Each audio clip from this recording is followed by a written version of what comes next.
Welcome back, everybody. I am the coach, Pete Eibner, and I am excited to be here with my main man, the co-coach, Adam Mizell. We are off the crossbar. We are deep inside the bowels of a movie theater in beautiful and scenic Dundalk, Maryland, safe from the gunfire of Baltimore. No one is getting their cars stolen, and we are live here. The two biggest, baddest, baldest coaches in Baltimore. What do you say, Miz? I feel like the last time I saw you, I thought you had a little bit more hair. I'm mistaken. It's been a while. It's been a while. How have you been? Good? Freaking fantastic. That's it is awesome. And I am so excited to be back here talking about the sport we love with a Baltimore flair.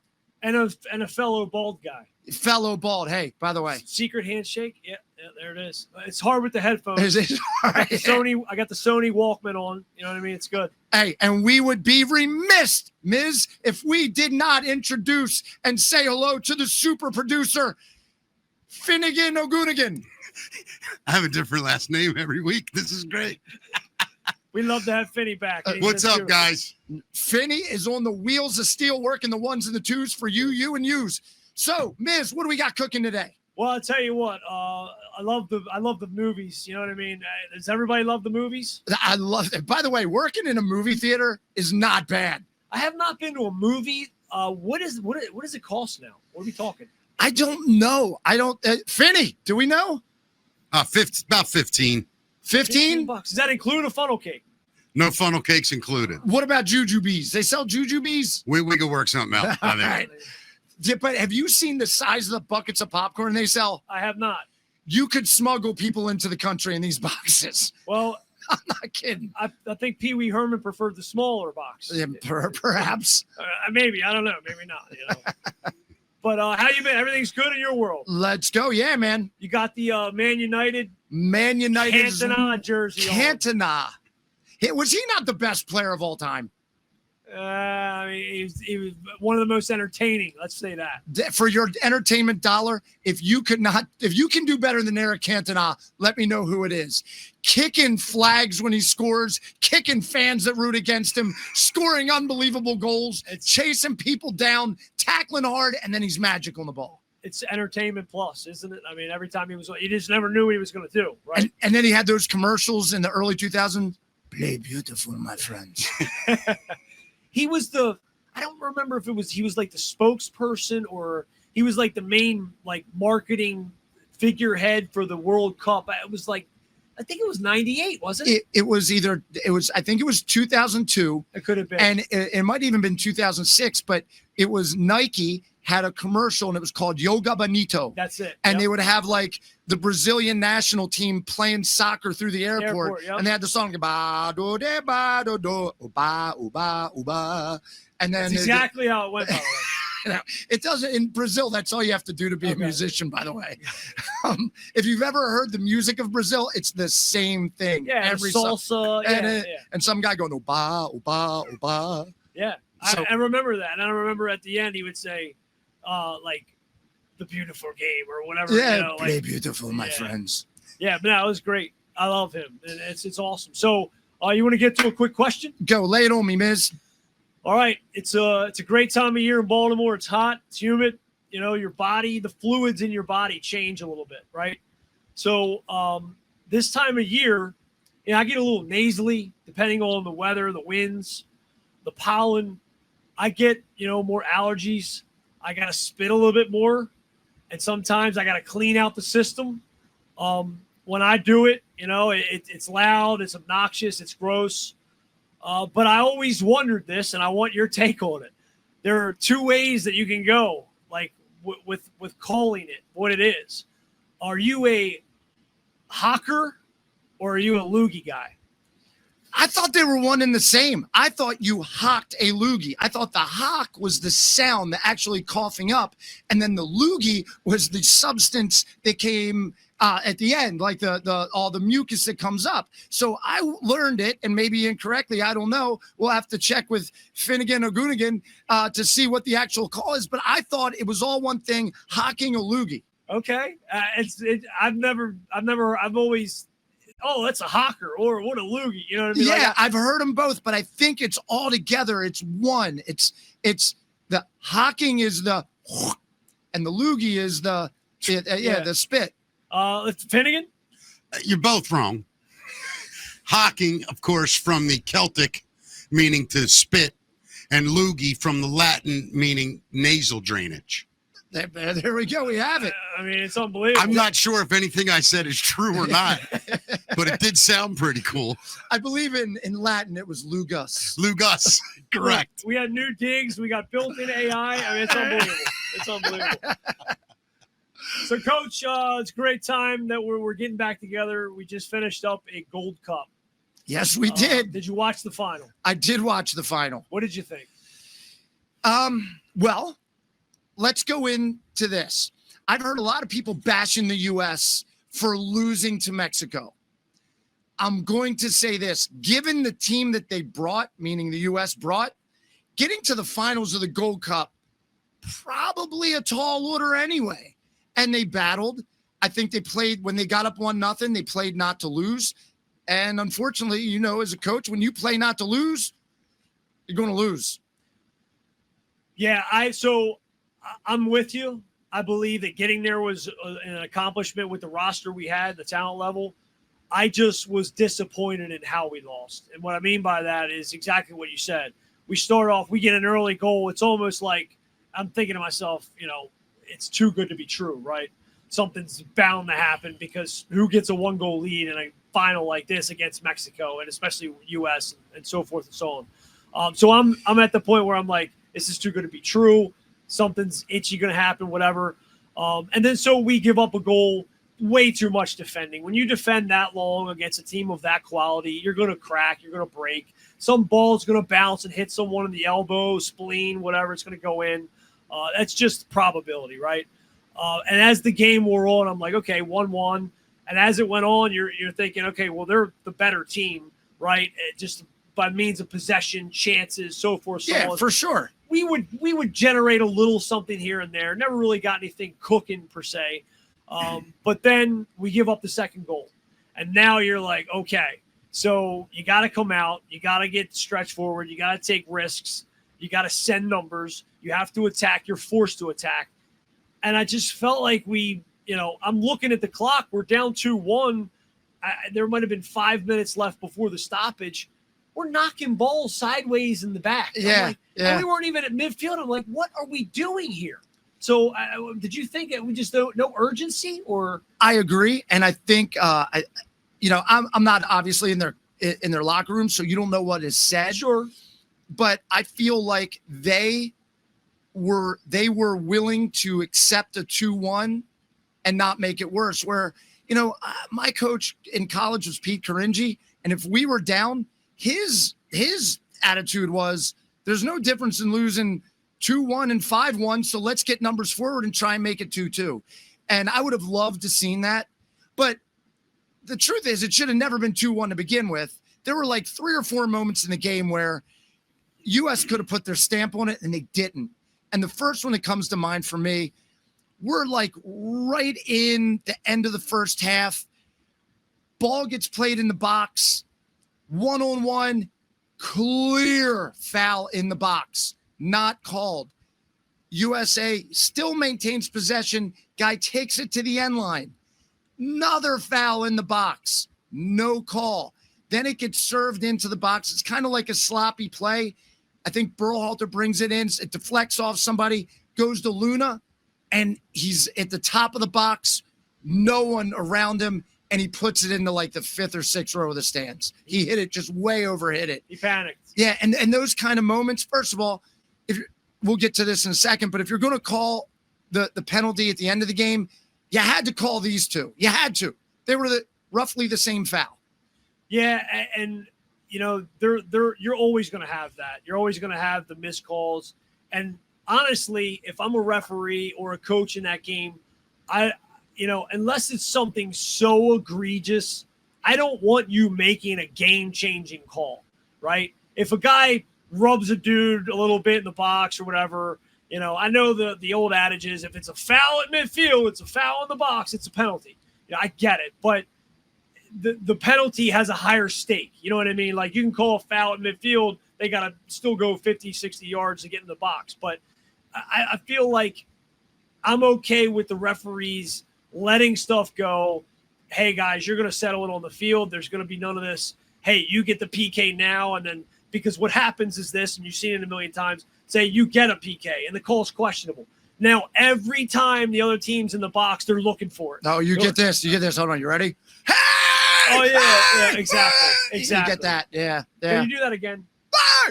Yeah, it's brilliant. Yeah, I've done that before. Yeah, and you know exactly what I mean. Like, hey, you just got the call. Where's our call? Like that's just the mentality. But so both those calls, one of them have to happen, in my opinion, because by not calling it, by saying I'm not going to call this because I don't want that to be the determining factor in the game. By not making it, you've just made a determining factor in the game, perhaps. Sure. So I see both sides of it, but the one of them maybe you could let slide. The second one, guy slides in from the back, right on his heels. There's no question. It was a foul in 3 different ways. That said, you get an open shot from the 18, you got to put it on the frame. Over doesn't help you. Over hitting the ball is like, and Luna had such a great tournament. You hate to see him miss, but that's got to be on the frame. Make the keeper make a save. And he had been playing so well and so instrumental, and he just had a bad day. He wasn't getting on the ball. You could see how he would have to come really far deep into the back forward and receive and turn and just get touches on the ball, which is great. You're getting involved, you're getting touches, but now you're further away from goal, right? Right. And he was making his money finishing balls around goal. Mm-hmm. So it's like, we don't want you handling the ball here. Let the other guys do that. We need you closer to goal. We'll find you. They couldn't find him. Yeah, and that part have been, it could have been, a credit to Mexico shutting lanes off, shutting supply down. And if that happens, then, he's going to have to come back and get the ball. Well, I felt like they didn't even really have to game plan much, but it was obviously they were taking that away. Sure. Like United States, you can beat us, but it's not going to be that guy. Figure something else out. And that worked for them very well. Gotta ask, the handball that wasn't a handball, that was a handball. Your thoughts? Did you see Pochettino's quote on it? So his quote was, if that play happens in the other box, it's for sure a penalty. Oh, I did see that. I don't know that I agree with that. It's such a tough one. Every time I look at handball, like in the box, for me, it's an advantage thing. Are you clearly gaining an advantage, right? That's kind of what I look for. I don't think that, like, in that situation, the guy was falling down. There was no one. It wasn't like we had a guy right there ready to smash it in. I feel like there was really nothing going on. There was no advantage to be gained. There was no impact whatsoever on our ability to score a goal by him falling on the ball, palming it, whatever you want to call it. And I don't think it was intentional. So, I was okay with it not being called. Really? I was not okay with it not being called in the 2002 World Cup when Germany's guy, has his arm down, and he kind of, moves a little bit right on the goal line. It hits his arm. It goes, that I would have rather seen it called there than here. I just, for some reason, there was something about this one that, I'd have to go back and see it. We didn't have anyone that was even close. So even if, he didn't touch it with his hand, there's nothing that we were going to do any different. Right. What I mean? It wasn't. So I was okay with it. But here is it.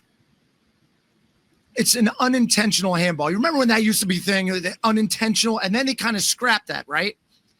The guy fell on the ball. Now he's putting his hand down.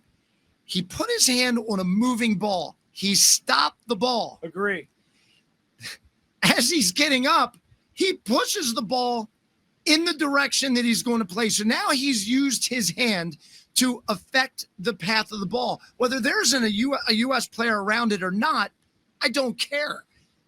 In my opinion, that is an advantage. That is a handball. If you're going to not call that, then how can you call someone with their hands in tight and a ball shot and it hits their palm, but their palm is extended a little bit. Well, he moves his arm. If you watch it slow-mo, the guy moves his arm a little bit. No. I'm talking about you always see it called if somebody hits a cross and or a shot and a defender has his arm out, which is a natural position if you're trying to block a kick, right, for balance, and it hits your arm. That's a PK. This guy fell on the ball, caught the ball, ran for a first down, and we're okay with that. I'm not okay with it. I just... Like, for me, I would have preferred we score in a more natural way. Yeah, right? I agree. So I was not, totally going to protest about it. You know what I mean? So I want to read you something. This is from Paul Tamburino, I was very lucky. He was one of my coaches as a kid. Very well-known referee. Yeah, went on to be like ref in the MLS, might have been the head of all the MLS refs at one point. And I know he's done World Cup games, international games. He wrote on Facebook, and I thought this was interesting. He shows the defender with his hand on the ball, and it looks like he's doing yoga on it. It's pretty funny. And he writes, this is an argument for handballs that should be indirect free kicks. Most people will never understand why this is not a handball. Consider my bald ass one of those people. Although the refs felt this was not, and the use of VAR in all of the leagues do not have that luxury. Youth, amateur, and colleges typically do not have VAR, as I mentioned before. This is the only direct free kick that does not involve contact with an opponent. There needs to be consideration for changing that rule. Now that I can get behind. Like, I will never understand why that is not a handball and other things are. And especially because he did gain an advantage. But an interesting point, indirect free kick from that spot, because it's not taking away a goal scoring opportunity, right? Yeah. He's absolutely. not taking away a goal scoring opportunity. But if you give him a PK, it most certainly is a goal. And that's why I say, if we had a guy right there who was getting ready to shoot or was close enough to where they could poke it or anything, get a foot on it, or make any type of play whatsoever, and the guy palming the ball came in, then I'm like 1,000% PK all day long. I think in this situation, given the way that the laws of the game are spelled out, I feel like if I'm the team who's the guy for the handball, if I'm the attacking team, I could find 20 reasons why it's a handball. If I'm the defending team, I can find 20 reasons why it's not, based on the letter of the law. Yeah, I still can't get over it. I can't get it. And if you looked at the events that transpired, they play it out of the back. It's a little bit of possession. They get a soft foul, like maybe the softest foul of the game, serve it in the box, boom. But and it's headball game set match. But yeah, man, I'm having trouble with it. It's one of those things, like, you can tell me all day long that I'm wrong, and I will hear you and say, I don't understand why I'm wrong. Yeah. It's like when you quiz me about math stuff. I don't understand how it works out. I'm probably wrong, but it doesn't make sense to me. I agree. So, I mean, there you go. Your Gold Cup is over with. We're 1 year away from the World Cup, baby. But you know what? Are you excited? For the World Cup? Yeah, definitely. It's here. Are you excited about our team? It's going to be here. I'm so excited. I'm thrilled to death. There are going to be games in the United States that are going to be World Cup games. By the way, that's exciting. I went in '94. It was wild. Yeah. Oh my gosh, so crazy just to watch. I saw who was it? Switzerland and Spain play. Oh my gosh, unbelievable talent. Yeah. Unbelievable. Nothing like it. The whole atmosphere, the game, the warm-ups were maybe the coolest thing. So yeah, man, I am excited about that. I would have loved to see us bring some international players back to see what we really look like, but I get it. They got the Club World Cup going on, yada, yada. Yeah. People need to rest legs, yada, yada. But am I excited about the U.S. prospect? Yeah, I'm excited that the World Cup's around. Pochettino grading so far from you? It's hard to say, man, because he's had a mixed bag of results, and he's been playing kind of like with not the best lineup you could want. So given the hand that he's played and maybe that's by his choice, you'd have to say a B plus. If you say what where I think they are, might be a little lower. Yeah. I feel like he needs a signature win. For sure. Like some type of big win to where you're like, oh, okay, this guy is capable. He can get it. I mean, right now, sample size so small, but I still feel like he's got to find it. And unfortunately, I don't know that between now and the World Cup, his signature win might be a friendly. I mean, there's really not anything competitive until then. Yeah, this is what I will say.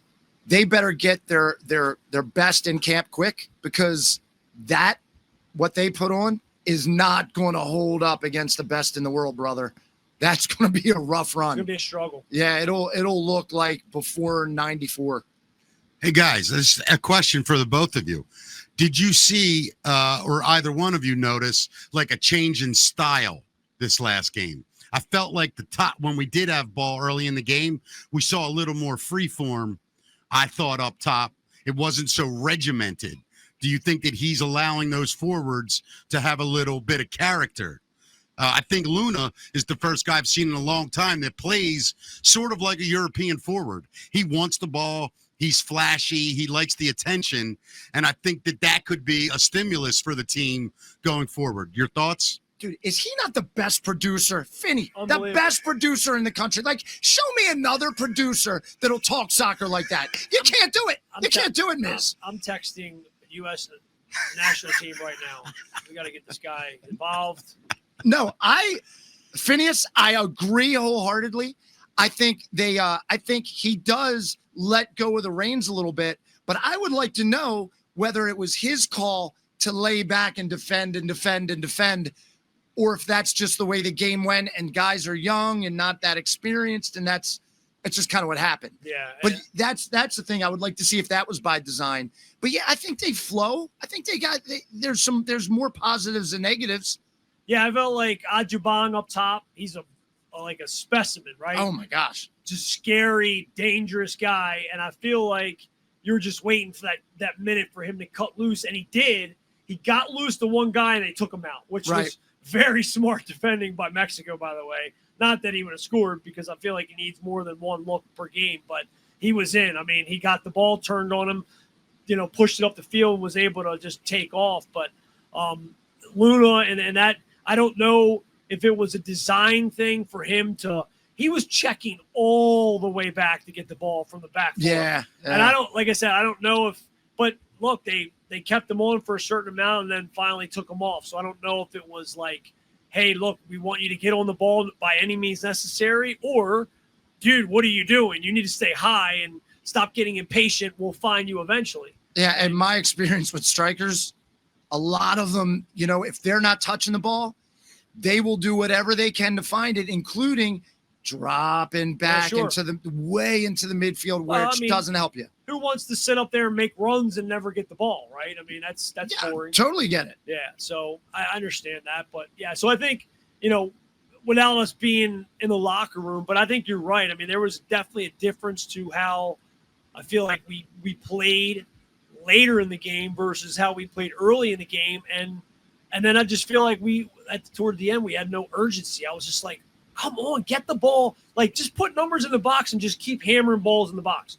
We're taller than Mexico. We're more athletic overall. Eventually, a ball's going to squirt, fall, drop, and we'll be able to tie this thing up. And then they just knocked it around the perimeter. I don't know. And then the substitutions they brought in, I'm looking at the depth chart, and I'm like, oh, we just brought in the 24th substitution in a final of a Gold Cup. Like, I just feel like we didn't give ourselves a chance to come back. In one of the things that put U.S. soccer on the map in like the early 90s into the 90s was that we played a little bit direct and we used our athleticism as a weapon. And I don't know whether the world adjusted, but when's the last time you saw us just speeding down the wings, serving balls in the box, getting reckless, winning headers in the box? That used to be our thing. Think about that. Well, just years ago, we had the Ernie Stewarts of the world, the Brian McBride. Brian McBride was amazing at that. Whip a ball in, he gets on the end of it, bam, smashing it with his head. We just don't. It's like we don't have that. I don't know. But we should have that. We play a different style now. It's more, hey, we want to be Brazilian this week. We want to be Portuguese that week. We want to be England. And again, I think you brought this up before about we're whoever the flavor of the week is, we try to emulate that. And it's like, no, man, we have our own style too. We have to use it, and we don't. Yeah, and that might be the bigger issue of getting a coach like Pochettino from European coach. Yeah, what would happen? Just what would happen if we had an American coach who coached an American style? Which what does America do? We take stuff from all over the world. We take the best of it and make it ours. We do have an American coach in Europe, Ted Lasso. Yeah, put Ted Lasso in. The greatest mustache of all time. He's a winner. So I blame our club system. Oh, I blame our club system. You're hitting a hot button with me, Miz.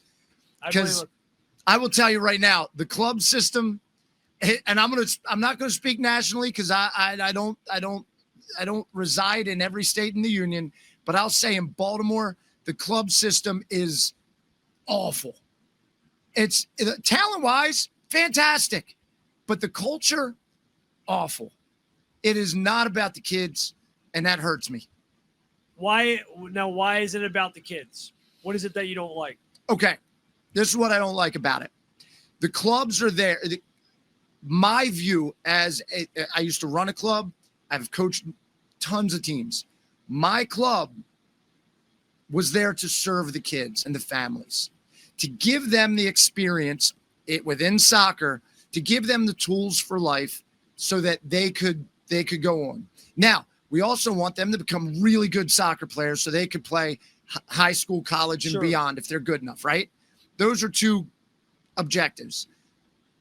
Not one of those objectives had anything to do with money. Everybody wants to make money with their club.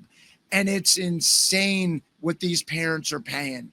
And it's insane that 10-year-olds have to go play a game. By the way, 25-minute halves. You have teams driving 2 hours away to other states to play for 50 minutes. It's insane. That is insane. I honestly, I don't think it's a soccer specific issue. I think it's a youth sports issue. And really, it's like one of these deals where if you don't do it, someone else is going to do it. Right? So people look at the other sports and the hockeys of the world, and the footballs of the world, the basketballs of the world, and they all have club systems, and they're all really expensive. Swimming, another one. I mean, there's all kind of the more on the girls' side with the dancing stuff when they're young. You have all the youth stuff, cheerleading. Everything you do that has any type of team attached to it is expensive. I agree. Right? Yeah. But the difference is you hit it on the head. Like in most of those sports, unless you're playing high-level AAU basketball or something like that, but even then, you're not traveling 2 and 3 hours for one game. Something's broken there. Yeah, for sure. I don't have the answers. I'm not smart enough to figure that out, but I know that something's wrong with that. Well, I think part of it is the leagues also generate ridiculous amounts of money, right? Sure. So what the leagues have come up with, and I think it's a brilliant strategy, right? It's an absolute brilliant strategy. What they do is they say, we don't necessarily want the best teams. We want the biggest clubs. So you have to have from U18 down to U8 or U10, whatever, you have to have a team in each of those or multiple teams in each of those. So you now can play, theoretically, all your teams go to one location at the same time. So Baltimore teams will go to North Carolina and all of them go. They meet all their teams there in that age group. All of them go. And so they play and it's supposed to save, but I think it becomes more expensive because what ends up happening is the teams that are not in those exclusive leagues, they might be better teams. But what happens is coach comes calling, hey, Sugar, you need to have your kid on our team because we play in the highest league, which means your kid's not going to get to college if he's not there. He's going to get left out. You got to get him over now. But my son's 9. You got to get him over now. Oh my gosh, it's almost too late, which is nonsense, right? Let the kids play with their friends, make local competitive leagues. I could name 5 clubs in Baltimore. You can't swing a dead cat without hitting one of them, right? Let them play each other. Have the best team from Baltimore. Then maybe play regional. If you can't get a good game in Baltimore, go play regionally. If you can't get a good game in the region, play nationally. But that's not the way it goes. We're the biggest, we're the best. That's where we're going. Yeah. Boom, end of rant. Yeah, and like I feel like with the travel stuff, like kids get burned out anyway, right? With the homework and all that stuff. You stuff them in the car, they're going to training, they're going here, they're going there. And then on the weekend, you're, stuffing them in a car or a plane or a bus or whatever transportation mode you have. And now you're going to play in a tournament every week. I mean, the tournaments are out of control now. The distance of games are out of control. And it's based on, like you said, the leagues. But, is it a competition thing? Is it like teams become so good where, hey, look, I mean, we have to, in order to play equal competition, we have to make this trek. Is that part of it? Probably some of it is that is the case. Do you think so you're telling me, and I'm not taking any sides here I'm not saying one team's better than the other, but you have Celtic, you have Baltimore Armor, you have Pipeline, you have Browza. Coppermine. You have Coppermine. I forgot about Coppermine. So those are 5 teams, right? Pick your age group. You're telling me those 5 teams can't give each other competition? And if those 5 teams aren't enough, how about we go a little further south and let's go Maryland United, Bethesda, right? We haven't left Maryland yet, and I've just given you 7 good teams. Yeah. You would think that and I think there is something in the works for that. Isn't there a new league where it's kind of more localized that's coming? I hope so. Yeah, I think I've seen something on that. Now, I don't know if everybody's a participant of the clubs we just named, but I would feel like, because I think way back when you didn't have to do all this travel, but it's so the players are funneled towards the clubs now where there's just not as many good teams in every age group. And I think that's why, the travels are requisite. And I will say this, Baltimore Union, right? Baltimore Union, great program. Fantastic. You look at the success of Baltimore Union teams from their youngest ages to about U13, U14. And by the way, I think they had 2 girls teams go regional semifinals, maybe. Fantastic job, right? Their teams could be, if they stayed together, right there with everybody else. But those bigger clubs, it's like sharks in the water, man. I've seen it. And I'm not blaming the families. Everybody's got to do what's best for their kid. But what ends up happening is 1 or 2 parents get recruited. And then the rest of the parents are like, oh my gosh, my daughter or my son's team is falling apart. So we got to go too. And they find the next best option. And meanwhile, you're looking at this team that was really good and on the move where they're all getting better. And then it's like, everybody's gone. And that team has to start over. I think Union does a good job. They know what they're good at. But I'm using them as an example because we didn't even mention them. They're one of those teams that can't get in those exclusive leagues. Yeah, but I don't. Does Union age? I think they age out early, don't they? At Union, I don't know that they have older teams, and if they do, I don't know if they're like super duper competitive, high level teams, and maybe it's because the kids leave. I don't know. I think they would definitely do it, and I think they would definitely be competitive. But I think players leave. I know they have quality coaches. Yeah, for sure. They run it the right way. So, I don't know why that is. And it's probably because, and again, this goes back to the college coaches can kind of dictate where players kind of go, because if the college coaches come out and they say, well, we're only going to go recruit from an ECNL event, or we're only going to go recruit for an EDP event.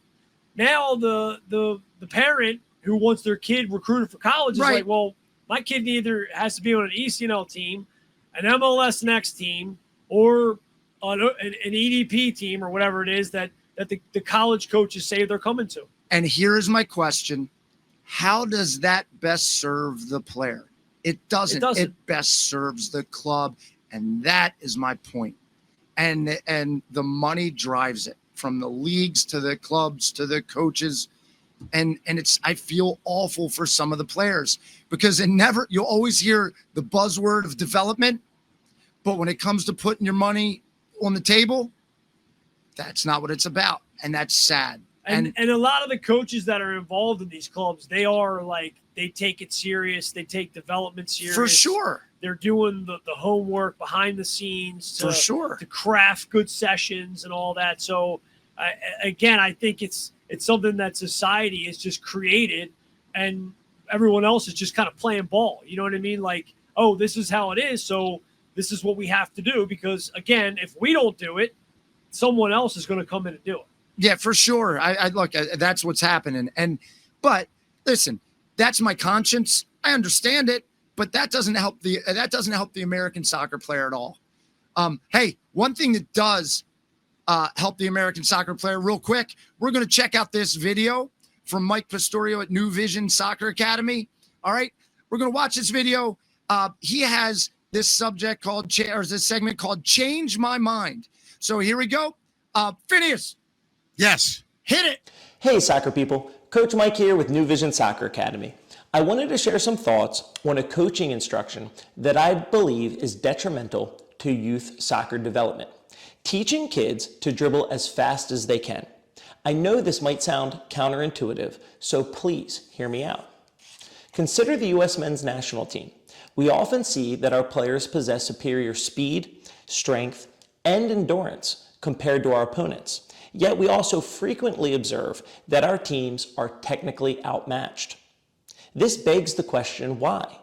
With our nation's vast resources and number of young coaches and players, do we consistently fall short in producing a high-quality soccer product? While issues like pay-to-play, excessive games, long travel times for young players, a win-at-all-cost mentality, and limited exposure to top-level soccer certainly contribute to the problem, I believe a more fundamental and perhaps overlooked issue lies in some of the basic coaching principles that we employ. Take, for instance, the common instruction to dribble as fast as you can. This approach, while seemingly promoting speed, actually hinders the development of crucial technical skills and tactical understanding. Imagine a math teacher telling students to complete a worksheet as quickly as possible, disregarding accuracy. That teacher would likely face immediate consequences. Similarly, in soccer, constantly emphasizing speed over technique prevents young players from properly learning the nuances of dribbling. Foot placement, ankle movement, plant foot positioning, weight transfer, using the outside of the foot to guide the ball, keeping your eyes up to scan for passing options, and maintaining proper head and chin positioning for optimal field vision.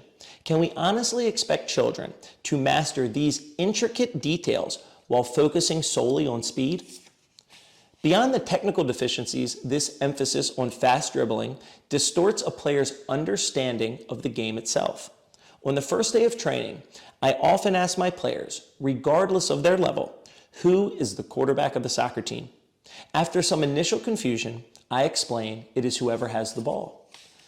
This analogy to American football, where a large portion of young athletes in Baltimore are more familiar with Lamar Jackson than European soccer stars, serves a specific purpose.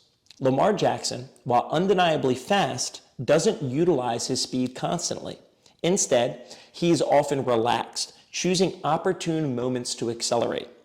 This highlights a crucial concept that young players often miss. The ability to relax on the ball enhances decision-making. Furthermore, when a quarterback is relaxed, he holds the ball securely, ready to deliver a pass at a moment's notice. Teaching kids to sprint with the ball often results in poor ball positioning, making it difficult to execute quick and accurate passes when opportunities arise. Consider the role of the offensive line. They create a pocket of open space for the quarterback. Similarly, when a soccer player receives a pass, they often have some initial space. However, dribbling forward as fast as possible immediately negates this space without a clear plan. The common coaching cue of take your space often translates to waste your space when executed without proper understanding. Even when a player with good technique beats an opponent with change of speed, they enter a new pocket of open space. The critical decision then becomes to continue accelerating or to relax and assess their options.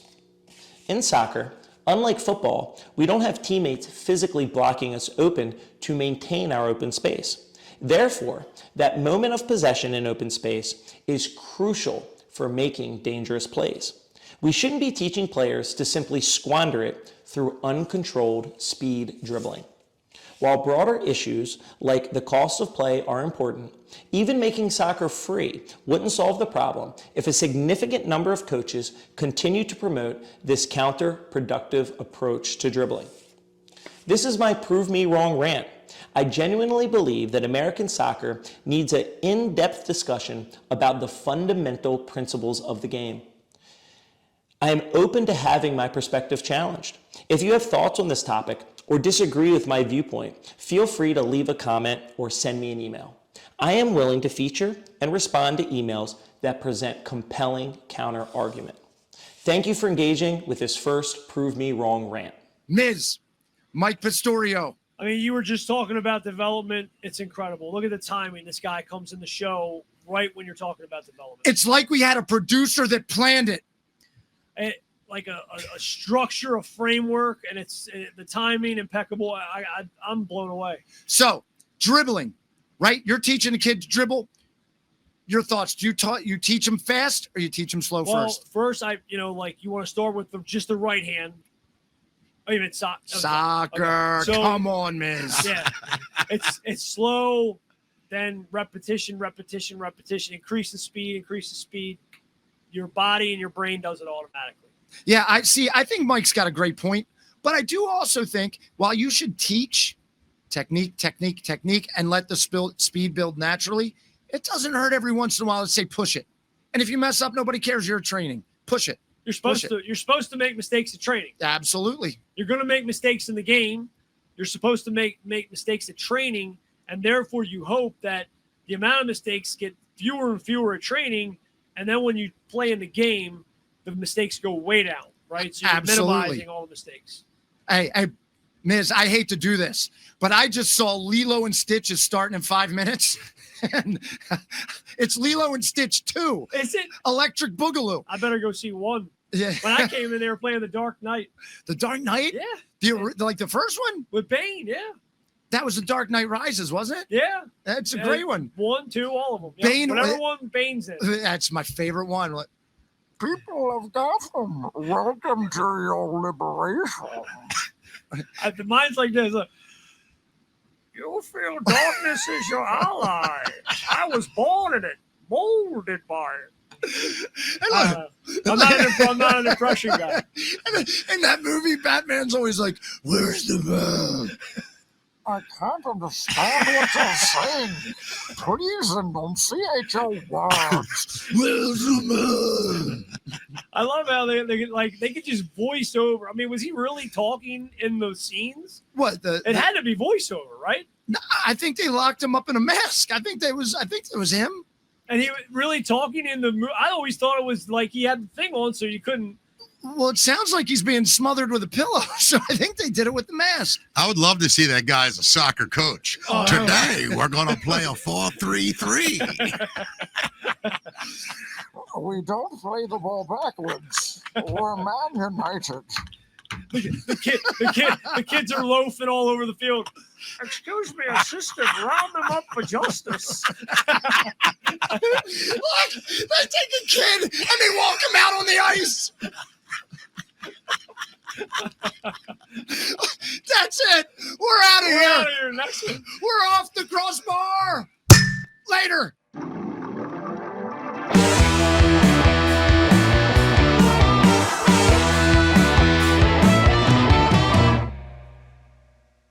Love